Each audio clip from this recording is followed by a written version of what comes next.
David, itungkol o pagkakap. Bakit mga kapatid?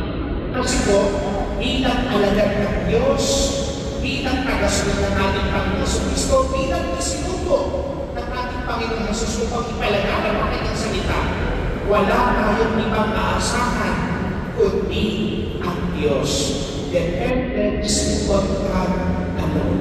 Ngayon po kasi mga kapatid, sa dinamit natin ang binibigay ng mundo, hindi na natin malaman kung kanino tayo aasa.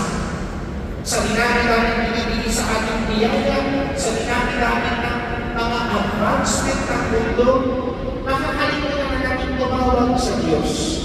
Kapag po tayo nagiging hawakan, kapag po tayo nakakakad sa buhay, madalas, hindi tayo tumatawag sa Diyos.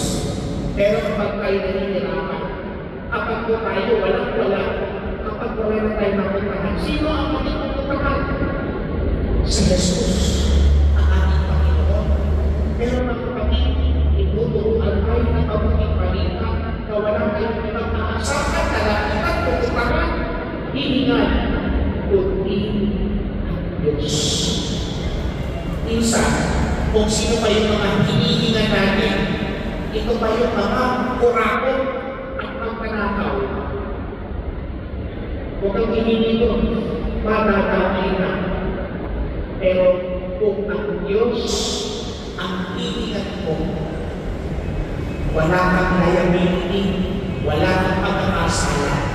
Sapagkat ang Diyos ang hihingi sa atin, pagpapalan.